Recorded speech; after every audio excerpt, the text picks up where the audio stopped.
Hello and नमस्ते। इस video में हम money demand and money supply के बारे में पढ़ेंगे। डिमांड ऑफ मनी दो तरह की होती है या इसके दो पर्पसेस होते हैं। पहला होता है ट्रांजैक्शन डिमांड ऑफ मनी और दूसरा होता है speculative demand of money. Transaction demand of money is the amount of money required for current transaction of individuals and firms. इसका मतलब जो मनी आपको रिक्वायर्ड है फॉर्म्स को या इंडिविजुअल को ट्रांजेक्शन के पर्पज के लिए, उसको हम बोलते हैं transaction demand of money. Transaction demand for money होता है वो मेनली डिटरमाइन होता है लेवल ऑफ इनकम के, और वो पॉजिटिवली रिलेटेड भी होता है। अगर आपकी इनकम ज़्यादा होगी तो आप ज़्यादा ट्रांजेक्शन करेंगे, और आपकी इनकम कम होगी तो आप कम ट्रांजेक्शन में इन्वॉल्व होंगे। स्पेकुलेटिव डिमांड फॉर मनी तब होता है जब हम मनी को as a store of wealth के रूप में सेव करते हैं। वेल्थ लोग अलग अलग तरह के फॉर्म में सेव करके रखते हैं, like land and property, bonds, money अलग अलग। बैंक में पैसे सेव करने से आपको इंटरेस्ट रेट मिलता है। बॉन्ड्स में भी पैसे सेव करने से आपको फ्यूचर में अगर बॉन्ड्स के प्राइस ज़्यादा हुए तो आपको उससे गेन होता है। तो आप फ्यूचर के लिए इसमें क्या करते हैं, उसके फ्यूचर में बढ़ेगा या कम होगा इस चेंजेस पे स्पेक्यूलेट करते हैं, इसलिए हम इसे बोलते हैं speculative demand for money. Then next आता है सप्लाई ऑफ मनी। जितने भी करेंसीज या पेपर नोट है along with the demand deposits of individuals in the banks are included in the supply of money। जितने भी पेपर्स, कॉइन और demand deposit bank में है जनरल पब्लिक का, वो सब इसमें सप्लाई ऑफ मनी कहलाता है। सप्लाई ऑफ मनी एक पर्टिकुलर पॉइंट ऑफ टाइम पे काउंट होता है, इसलिए it is a stock concept. जो स्टॉक होता है आरबीआई का और जो बैंकिंग सिस्टम का, वो मनी सप्लाई में इंक्लूड नहीं होता है। देन अब आता है सोर्सेज ऑफ मनी सप्लाई की मनी सप्लाई के तीन मेन सोर्सेज क्या है।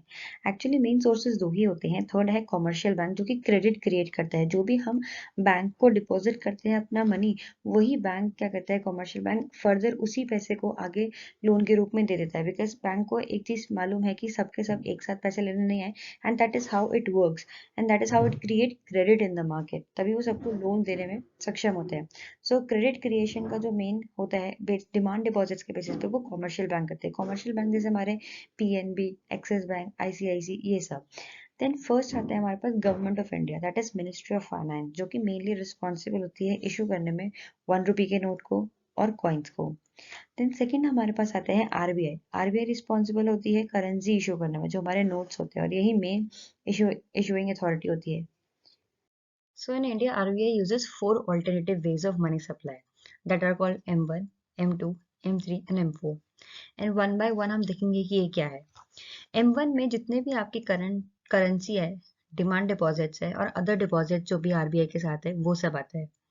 तो ये 100% लिक्विड डिपॉजिट्स है। इसका मतलब आप इनको इजीली कैश में कन्वर्ट कर सकते हो with in a short period of time. तो ये बहुत ज़्यादा लिक्विड मनी है, इसलिए इसको नैरो मनी भी बोलते हैं।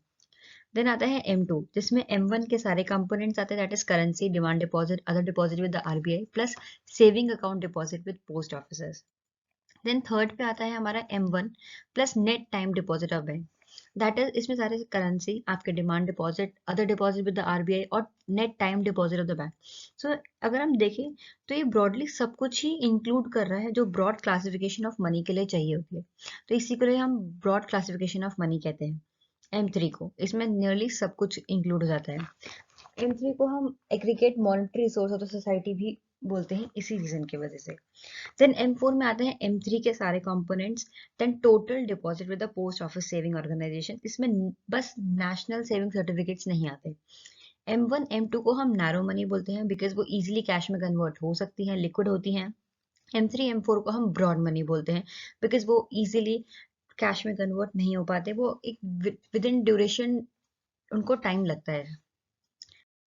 Thank you. अगर आप यहाँ तक देख रहे हैं, आपको ये वीडियो समझ में आ रही है तो प्लीज़ इसे सब्सक्राइब करें और लाइक करें। Thank you.